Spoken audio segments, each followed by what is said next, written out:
Hello students, welcome back to the another video. जैसा कि आप लोग जानते हैं, आपकी सीसेट की बुलेटिन जो कि जुलाई 2022 की है वो रिलीज हो चुकी है। तो आज हम उसका करंट अफेयर्स का जो पार्ट है वो सारा रिजॉल्व कर देंगे। आपका जो भी आपके क्वेश्चंस होते हैं कि सर किस तरीके से हम करें, आपको करंट अफेयर्स थोड़ा सा पार्ट मुश्किल लगता है, और अगर आपका कोई भी जो भी सजेशंस होगा उसको मैं आगे फर्दर वीडियो में कवर कर लूंगा। ठीक है, तो चलिए आज का जो पार्ट है वो हम करेंगे। आपके करंट अफेयर्स से शुरुआत करते हैं। तो सबसे पहले हम करंट अफेयर्स में आज जो आपके कवर है, मैं आपको एक समरी बता देता हूं कि इस जुलाई 2022 के, क्योंकि आप ये मत सोचिएगा कि सर ये तो 149 पेजीज की है। ये थोड़ा सा आई थिंक आईसीआई से थोड़ा सा मिस्टेक हो गया। ये आप मानकर चलिए सिर्फ 26 पेजीज की आपकी है। ठीक है, वो बाद में क्या हो रहा है, अपने आप ही रिपीट हो रहा है, तो वो एरर वो अपने आप रिजॉल्व कर देंगे। ठीक है, चलिए। तो अब हम बात कर लेते हैं सर कि जो करंट अफेयर्स हैं उसको हम कैसे पढ़ेंगे। तो सबसे पहले अगर हम बात करें, तो सबसे पहले अगर हम जुलाई आपकी इसकी बात करें तो इंटरनेशनल ऑर्गेनाइजेशंस कवर्ड हैं। और वो कौन कौन सी कवर हैं आपके पास जो आपके सिलेबस में है, जैसे कि आपका सार्क हो गया, इसके बारे में आपको डिटेल में अच्छे से बताया गया है। फिर आसियान हो गया, इसके बारे में बताया गया है। एंड देन बिम्स्टेक हो गया। ठीक है ना, ये सब आपने सुने हुए होंगे कहीं ना कहीं कि इसमें कितनी ऑर्गेनाइजेशंस है। और एक ब्रिक्स हो गया। ठीक है, तो इसके बारे में आपको डिटेल में पता चलेगा। फिर जैसे आपको पता होगा कि रिसेंटली प्रेसिडेंट का इलेक्शन हुआ था, उसमें द्रौपदी मुर्मू जी का एक तरीके से इलेक्शन हो गया है। तो अब उनके बारे में कि वो कौन सी स्टेट से है, कैसे हैं, तो उससे रिलेटेड आपके पास क्वेश्चंस आ सकते हैं। ठीक है, फिर एक स्टार्टअप की रिपोर्ट आई है। आप लिखना चाहें लिख सकते हैं, देखिए। ठीक है ना, एक स्टार्टअप की रिपोर्ट आई है, ये मैं अभी सब आपको इसमें चेक करवा दूंगा। फिर दूसरा एक एमएसएमई, जो भी एमएसएमई में काम करते हैं उनके लिए एक स्कीम आई है, उसका नाम है रैम्प।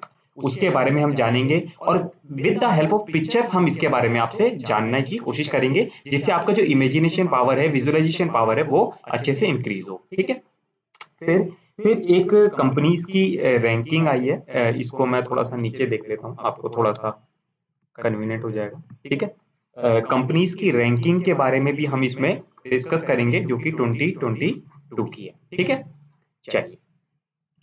तो मैंने एक आपको ब्रीफ आउटलाइन दे दी है। ठीक है, आप देखिए, पढ़ना चाहेंगे तो आप बहुत सारी चीजें हैं, पढ़ सकते हैं कि प्रेसिडेंट सर का इसमें मैसेज होता है, इंटरनेशनल ऑर्गेनाइजेशंस के बारे में है, वो मैंने आपको बता दिया। करंट अफेयर्स के बारे में वो अभी हम डिस्कस करते हैं। ठीक है, तो चलिए सबसे पहले मैं आपको करंट अफेयर्स पर ही लेके चलता हूँ। ठीक है, और फिर अगर आप बोलते हैं कि सर हमारे को इंटरनेशनल ऑर्गेनाइजेशंस के बारे में थोड़ा सा बता दीजिए, समरी कि भाई 2022 में किसकी मीटिंग्स हुई थी, कहां पर हुई थी, किस प्लेस पर हुई थी, अगर आप इस तरीके से समरी चाहते हैं तो प्लीज मुझे रिक्वेस्ट कर दीजिएगा, मैं आपके लिए वो एक वीडियो बना दूंगा। ठीक है, तो चलिए क्वेश्चन नंबर 16 पढ़ते हैं। वो क्या कहता है, रिसेंटली, देखिए, अब ये एक चीज है कि मैं आपको सिर्फ क्वेश्चंस पढ़ाऊं और उसके बाद हम जाकर आंसर देंगे, बट मैं आपको एक अच्छी चीज बताता हूं। चलिए हम एक बार क्वेश्चन पढ़ते हैं, फिर इसका हम एक चीज है जो मैं आपको दिखाऊंगा इमेजिनेशन पावर से। Recently, Prime Minister Narendra Modi inaugurated Deoghar Airport in which of the following states? इसमें पूछा गया है कि सर एक दियोघर एयरपोर्ट है जो कि इनॉग्रेट किया गया है। अब आपको ये बताना है कि वो किस स्टेट में इनॉग्रेट किया गया है। एक ही अप्रोच है कि आप क्वेश्चंस पढ़ें और उसके बाद आप आंसर देखें। दूसरा अप्रोच क्या है, मैं आपको दिखा देता हूं एक बार। देखिए, दूसरा अप्रोच है हमारे पास कि हम पिक्चर्स के साथ इसको रिलेट करके पढ़ सकते हैं, जैसा कि अब आप लोग स्क्रीन पर देख पा रहे होंगे।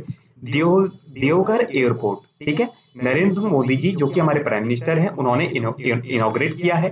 ठीक है, अब उसके बारे में हम थोड़ा सा देख लेते हैं। इससे क्या होता है स्टूडेंट्स की जो आपकी इमेजिनेशन पावर है, ठीक है ना, वो काफी हद तक इंप्रूव हो जाती है, और आपको जो क्वेश्चंस की रिटेंशन है, जो आप कहते हैं कि सर हमारे को याद नहीं होता, उसकी प्रॉब्लम आपका रिजॉल्व हो जाता है।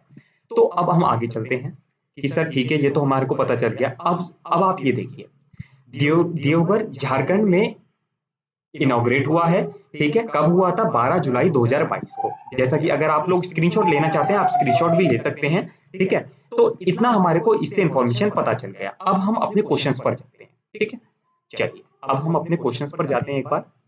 कहाँ है हमारे क्वेश्चंस, ये रहे। तो क्वेश्चंस में क्या लिखा हुआ है, क्वेश्चंस में कि क्वेश्चंस में हमारे को स्टेट्स मेंशन करी हुई है, ए बिहार, बी झारखंड।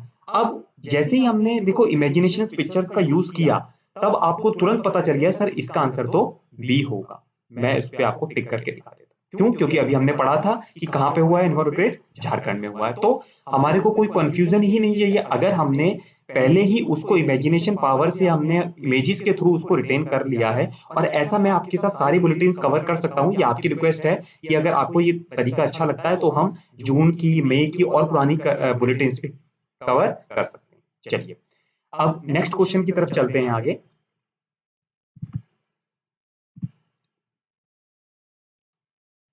एक सेकेंड। हाँ, नेक्स्ट क्वेश्चन क्या कहता है आपका? द यूरोपियन यूनियन, इसको ईयू के नाम से भी जानते हैं, आप जानते होंगे। European Union has given final approval to which country to join euro currency. मतलब यूरोपियन यूनियन कहने का मतलब क्या है? यूरोपियन यूनियन ने किसी कंट्री को परमिशन दे दी, एक तरीके से अप्रूवल दे दिया कि आप हमारे को यूरो करेंसी को ज्वाइन कर सकते हैं। कब? 2023 में। तो अब वो कौन सी कंट्री है? तो अब हम एक बार चेक कर लेते हैं इसके बारे में, इसकी इमेजेस थोड़ी सी। ठीक है, चलिए एक बार। हाँ, तो देखिए कैसे यूरोपियन यूनियन क्या होता है। देखिए अब अगर आप इमेजेस देख रहे हैं तो देखिए करेंसी को अप्रूवल दिया। European Union set to approve Croatia joining euro. Croatia को इन्होंने अप्रूव किया है। ठीक है, चलिए आगे चलते हैं सर। ये देखिए यूरोपियन यूनियन के बारे में दिखा रखा है आपको। ठीक है, तो अब आपको पता चल गया कि क्रोशिया को इन्होंने इनवाइट, एक तरीके से अप्रूवल दे दिया। अब हम अपना ऑप्शन चेक करेंगे। क्या हमारा कोई ऑप्शन? यूक्रेन नहीं, मोनाको नहीं, क्रोशिया यस। तो इसका जो हमारा आंसर हो जाएगा वो हो जाएगा सी, क्रोशिया। ठीक है, तो अब आपको ऐसा घबराना नहीं है कि सर ये क्रोशिया क्यों आया। क्यों? क्योंकि आपने इमेजिनेशन, आपने पिक्चर्स के थ्रू जाकर ये चीजें समझी है। थोड़ा सा वीडियो लंबा हो सकता है स्टूडेंट्स, बट प्लीज इसको आप देखिए, समझिए और इस तरीके से आप कैरी आउट आगे करेंगे। चलिए अब हम आगे चलते हैं। अच्छा, क्वेश्चन नंबर 18 कहता है which nation, okay okay okay, एक सेकेंड, आपको शायद इसमें नहीं विजिबल हुआ होगा, मैं आपको दिखा देता हूँ। ठीक है ना, तो क्रोशिया पे हमने टिक कर लिया था। मैं आपको एक बार दिखा देता हूँ, वो शायद स्क्रीन पे आपको विजिबल नहीं हुआ होगा। मैं दिखा देता हूँ।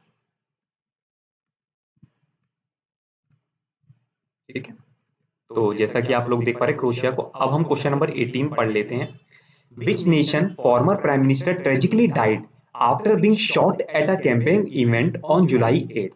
ठीक है, अभी आपने पढ़ा होगा कि एक रिसेंटली जो फॉर्मर प्राइम मिनिस्टर थे, मतलब वो एक्स प्राइम मिनिस्टर थे एक तरीके से, मतलब उस टाइम पर वो करंटली प्राइम मिनिस्टर नहीं थे। आप क्वेश्चंस को पढ़ेंगे तो लिखा हुआ है फॉर्मर प्राइम मिनिस्टर, मतलब करंटली प्राइम मिनिस्टर नहीं है, एक्स प्राइम मिनिस्टर हो गए, जिसको जिनको शॉट कर दिया गया। शॉट का मतलब क्या हुआ? जिनको गोली मार दी गई। तो वो कौन सी कंट्री के प्राइम मिनिस्टर थे, आपको ये बताना है। ठीक है, तो अब हम एक बार आपको इमेजिनेशन फोटोज के थ्रू दिखा देते हैं आपको।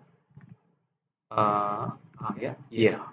ठीक है, चलिए ये देखिए 8 जुलाई को क्या करा गया? गोली मारी गई। किसको मारी गई थी? जापान के एक्स प्राइम मिनिस्टर को, जिनका नाम है शिंजो आबे। ठीक है, अब आप ये लोग देख पा रहे हैं। ठीक है, ये देखिए ये उनकी इमेजेस हैं, शिंजो आबे शॉट डेड। ठीक है, तो अब जैसे ही आप इसको क्वेश्चन को पढ़ते हैं तो कहीं ना कहीं आपको पता चल जाता है कि सर हमारा इसका आंसर क्या होगा। अब शायद मुझे आपको बताने की भी जरूरत नहीं पड़ेगी, और आप इसका मुझे आंसर बताएंगे कि इसका आंसर क्या था। विच नेशन, तो किस कंट्री के थे? जापान के थे। ठीक है, जापान। ओके, तो इसका आंसर क्या हो जाएगा? सी हो जाएगा। तो आपको कोई रटने की, कोई कुछ करने की जरूरत नहीं है, सीधा हम इमेजिनेशन के थ्रू इस चीजों को सबको समझ के चलेंगे। चलिए आगे चलें।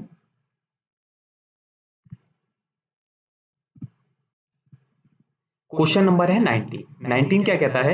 India first autonomous navigation facility TiHAN has been inaugurated in which institute. ठीक है, तिहान एक ऑटोनोमस नेविगेशन फैसिलिटी है, जिसको एक तरीके से कहां पर इनॉग्रेट किया गया है। आपको ये बताना है कि किस इंस्टीट्यूट में, जैसे दिल्ली है, मद्रास है, बॉम्बे है, हैदराबाद है, तो आपको चूज करना है कि इसमें से कौन सा है। तो इसी का वही तरीका कि हम सबसे पहले क्या करेंगे, हम सबसे पहले अपने फोटोज पिक्चर्स पर जाएंगे। ठीक है, ये देखिए तिहान एक ऑटोनोमस नेविगेशन फैसिलिटी है, जिसको हमने कहां पर ऑपरेट किया है? हमने इसको ऑपरेट किया है आपके आईआईटी हैदराबाद में। ठीक है, तो अब हम आगे चलते हैं और कुछ देख लेते हैं। तिहान IIT हैदराबाद, ठीक है। और इससे क्या हेल्प होगा वो आप अगर चाहें तो पढ़ सकते हैं, स्क्रीनशॉट लेना चाहें आप उसको स्क्रीनशॉट ले सकते हैं, ठीक है। चलिए, तो अब हम इसको आगे चलाते हैं। अब इसका आंसर आप मुझे बताएंगे कि सर इसका आंसर क्या होगा। इसका आंसर क्या होगा? आंसर डी, IIT हैदराबाद, ठीक है। चलिए, मुझे इरेज करने की जरूरत नहीं होनी चाहिए शायद, ठीक है ना, बट फिर भी चलिए मैं थोड़ा सा कर देता हूँ, ठीक है। चलिए आगे चलते हैं। अब कहता है नेक्स्ट क्वेश्चन है question number 20, which Indian cricketer has been invited, उनको इनवाइट किया गया as a guest of honour at the Indian film festival Melbourne 2022। जो इंडियन फिल्म फेस्टिवल हुआ था मेलबोर्न में 2022 में, उसमें किस क्रिकेटर को as a guest of honour बुलाया गया। अब आपको ये सारी इमेजेस दे रखी हैं, बट नाम दे रखे हैं, बट क्यों ना हम इमेजेस इमेजेस के थ्रू समझें इस चीज को। तो चलिए आगे चलते हैं। देखिए सबसे पहले किसका आप बाय फेस ही आप जान सकते हैं कि किसको as a guest of honour बुलाया होगा। The world cup champion only and one and only Kapil Dev. तो देखिए इंडियन फिल्म फेस्टिवल में इनको बुलाया गया था, आप लोग इमेजेस के थ्रू देख सकते हैं, ठीक है। चल ठीक है, तो अब इसका आंसर एक बार हम चेक कर लेते हैं कि क्या ये ऑप्शन हमारे उसमें अवेलेबल है। एक बार हम देख लेते हैं। तो yes, option number B is Kapil Dev, ठीक है। तो इसी के साथ हमने ये 4 क्वेश्चंस कवर कर लिए हैं। अब जो कुछ आपका पार्ट है करंट अफेयर्स का वो मैं आपसे डिस्कस कर लेता हूं, जो कि कुछ रिसेंटली न्यूज हैं, वो मैं डिस्कस कर लेता हूं। जैसे कि आप देख पा रहे हैं कि द्रौपदी मुर्मू, एक सेकेंड,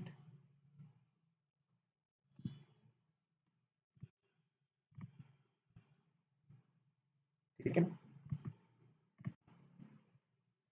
तो जैसा कि आप लोग देख पा रहे हैं, ये द्रौपदी मुर्मू जी का कैसे इंडिया फर्स्ट ट्राइबल प्रेसिडेंट। अब आपसे अगर पूछे कि सेकंड वीमेन प्रेसिडेंट कौन सी हैं, तो उनमें किसका नाम आएगा? द्रौपदी मुर्मू जी का नाम आएगा। क्यों?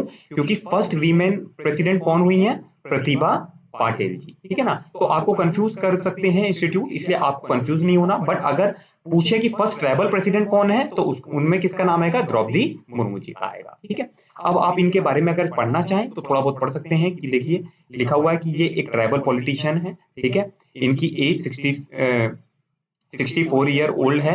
ये टीचर थी पहले, और कौन सी स्टेट से आती हैं? ये उड़ीसा से आती हैं, ठीक है। तो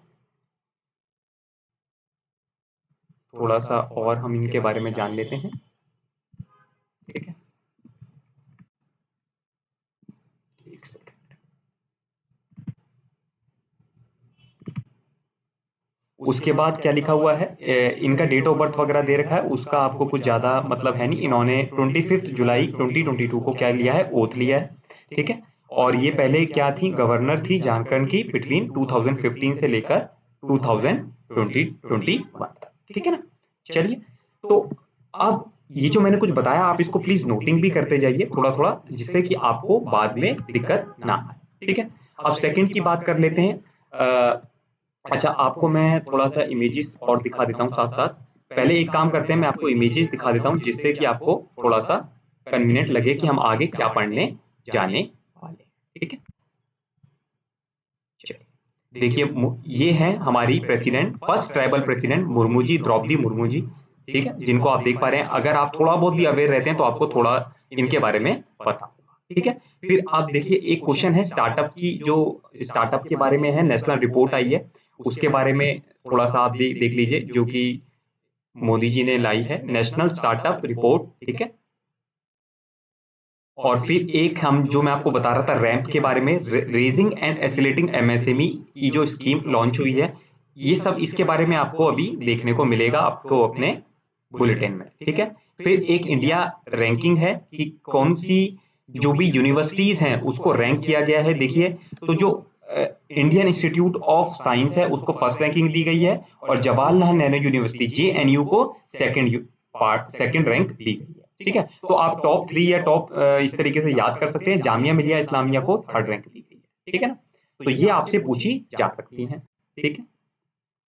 चलिए आगे चलते हैं, ठीक है। तो अब इसी से रिलेटेड क्वेश्चंस आएंगे, तो वो आप कोशिश करिएगा कि आपने वो कवर कर लिए हो।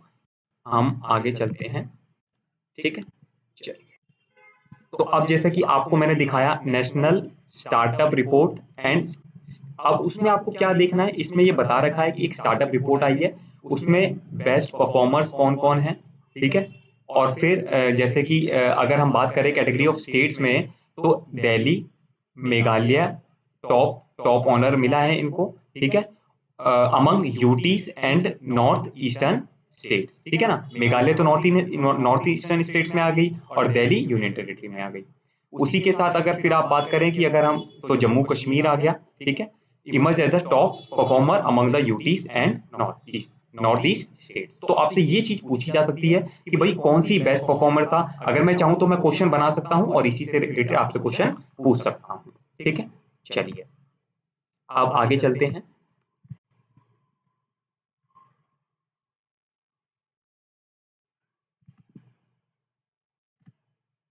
ठीक है ना। अब आपसे पूछ सकते हैं कि यही है थोड़ी सी बेसिक इंफॉर्मेशन जो आपसे आपको मैंने पहले ही बता दी, ठीक है ना।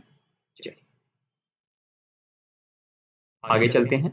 उसके बाद जो रैंप स्कीम के बारे में मैंने आपको बताया था, कौन सी स्कीम थी वो, ये रही स्कीम। देखिए scheme launched by the government for MSMEs. तो कौन सी स्कीम का नाम है, रैंप। रैंप की फुल फॉर्म क्या हो गई, raising and oscillating MSME performance, जो हम इमेजेस देखकर आए थे पहले ही उसके थ्रू, ठीक है। तो ये एक सेकंड में इसको रिमूव कर देता हूँ, ठीक है ना। अब इसके बारे में आप थोड़ा सा पढ़ना चाहें तो पढ़ सकते हैं, नहीं तो इतनी इंफॉर्मेशन भी आपके लिए सफिशिएंट है। आगे चलें हम। आप सोच रहे होंगे सर वीडियो लंबा है। देखिए अगर हम इस तरीके से अच्छी तरीके से पढ़ते हैं तो शायद अब आप कोशिश देखेंगे तो आपको ये दोबारा पढ़ने की भी आपको जरूरत नहीं पड़ेगी, ठीक है ना। Release of release of India ranking, जो मैंने आपको दिखाया था कि कौन कौन सी यूनिवर्सिटीज को, हायर एजुकेशनल इंस्टीट्यूट्स को रैंक किया गया है, ठीक है ना। तो ये कब आई गई है, 2022 में लाई गई है, ठीक है ना। और किस बेसिस पर लाई गई है इसको हम आगे देखेंगे। एजुकेशन इकोसिस्टम के लिए यूथ फ्यूचर रेडी, कौन सी यूनिवर्सिटीज अच्छी हैं हमारे। और एनआईआरएफ अगर आपने लिखा हुआ देखा था तो वहां पर लिखा हुआ भी था इमेजेस में एनआईआरएफ, अगर नहीं तो आप वीडियो को दोबारा देख सकते हैं, आपको वहां पर ये इमेजेस में शो हो जाएगा, ठीक है। तो अब इसका क्या पैरामीटर होता है, अगर आप जानना चाहते हैं तो पैरामीटर जान सकते हैं। मैं आपको दिखा देता हूं, देखिए पैरामीटर क्या है, टीचिंग का क्राइटेरिया, रिसर्च का क्राइटेरिया, ग्रेजुएशन आउटकम्स, आउटरीच और परसेप्शंस क्या है। तो 100 मार्क्स में से 30 का वेट देकर, 20 10 का वेट देकर वो जो आपने रैंकिंग्स देखी थी उस तरीके से वो लाई गई है, ठीक है ना। चलिए अब देखिए ये सारा, और बाकी आपको रेफरेंस दे रखा है कि अगर आप चाहें तो पीआईबी के गवर्नमेंट की वेबसाइट्स पर जाकर ये सब चीजें देख सकते हैं, ठीक है स्टूडेंट्स। तो प्लीज आपको कैसा लगा ये वीडियो, रिक्वेस्ट करिए, मुझे सजेस्ट करिएगा। अगर आपको कोई इंप्रूवमेंट लगता है तो मुझे बताइएगा जरूर। और इसी तरीके से जैसे अब आपके जुलाई 2022 का हमने कवर कर लिया है, अगर आप चाहेंगे तो जो अर्लियर बुलेटिन्स हैं वो भी हम कवर कर लेंगे, जैसे मई की हो गई, जून की हो गई, ठीक है, उसको भी हम कवर कर सकते हैं, ठीक है। और अगर आपको कोई चाहते हैं करंट अफेयर्स पर इसी तरीके से पढ़ाने के लिए तो मुझे बता दीजिएगा टॉपिक, प्लीज कमेंट बॉक्स पर आप मेंशन करिएगा और प्लीज इस वीडियो को अपने स्टूडेंट्स के साथ, फ्रेंड्स के साथ शेयर करिएगा। थैंक यू सो मच, मिलते हैं नेक्स्ट वीडियो।